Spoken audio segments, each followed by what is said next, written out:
In this video, we are taking our Axial SCX10iii Gladiator, and we are going to be putting on some different wheels. We are going to be putting on some Club5 fender flares to replace the standard fenders that come with the truck, and we are going with some plus 5mm wider stance all the way around it. Again, thanks to Club5.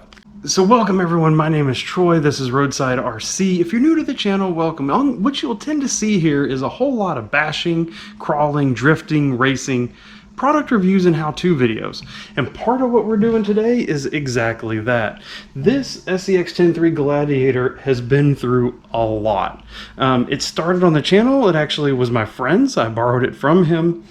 Did a whole slew of upgrades and everything to it, and then took it to AxialFest Badlands 2021, had a blast with it. Really surprised. Few minor upgrades with overdrive front gears, Proline TRX US MT tires, plus a little bit of brass up front from Top Cad. And all of those together really woke this truck up a lot. It was really surprising how really well this truck did with just a few minor modifications to it. And I liked it so much, and I had so much fun with it at Axial Fest that I ended up buying it. So now it is mine. And a couple things that I really noticed with it at Axial Fest the whole time is it climbs hills very well, but it doesn't side hill very well. And so one of the things I wanted to do, so I wanted to get some different wheels for it anyway, and so that's where these come in. I think this gold, kind of goldish color is going to pop on the truck very nicely. But then also what I wanted to do is I wanted to get a little bit of wider stance on the truck. And hence this is where these Club5, these extended axles plus the hexes right here come in handy, is they will help me widen the stance across the whole vehicle, which should help it with that side hilling a little bit to make sure that as we are driving that it is a little bit more stable in that side direction. Now, as I space the tires and wheels out a little bit with this, plus with the spacing that is in the wheels included, all of a sudden we're going to end up in a situation where we are going to be hitting on the outside and hitting these fenders a lot. That means I need more clearance, hence the Club5 replacement fender flares. And so these are a stamped steel and metal. There's 4 of them that are in here, and they're cut for all 4 corners of this Gladiator body. So I'm going to be able to remove these plastic fenders, put on these metal replacements, and then I will have plenty of clearance around my wheels.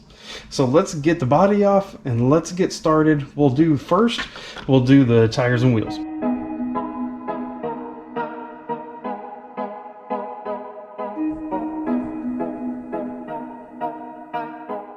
And here we can already see the new versus the old and what this is going to look like. But one thing about the plastic Axial bead blocks, yes, they are big blocks out of the factory, which is awesome. I really appreciate that. It does only take 6 screws. The whole thing comes apart. As you go over to this set of wheels, it is a more traditional full bead block. This outer ring needs to be screwed in. So I have a lot of screws ahead of me, small 1.5mm screws, Loctiting every single one of them as they go in, because otherwise they still will come out over time. Fit and finish of this, I mean, the finish of it does look really nice. The other thing that I gained with this is the hex that it has in the back. It is a deeper hex than what this is from the factory, so I'm gaining width just by putting these wheels on anyway. When I do that in conjunction with those widened hexes, it's really going to push the wheels out on this truck, should really make it significantly more side hill stable.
together, I'm making an executive decision here. So from how this Club 5 kit is supposed to go together, you're supposed to put these nuts on the outside. And the truth is, that could look cool, right? Like the nuts kind of aggressive looking to have the nuts here on the outside. But I think what's better is to flip it around and to actually have the screw heads on the outside. Yes, they're countersunk, which is not ideal.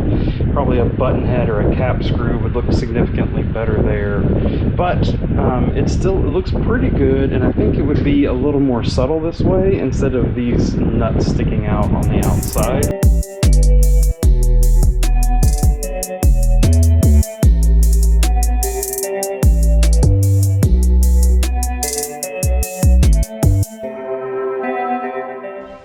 And just like that, we are done. Check out the finished product, looking good. Plenty of clearance, of course. Now there's no issue with rubbing. Looking pretty good. I still have a couple things I need to tweak. Because I trimmed the rear of this body here, it means that I have washed the last screw hole that would hold this on. I'm going to come in behind it and put just a little bit of super glue to help hold it on, just in case. The other piece that I have here is, in order to get the front grille and headlight buckets in appropriately, I did have to put this side nut out.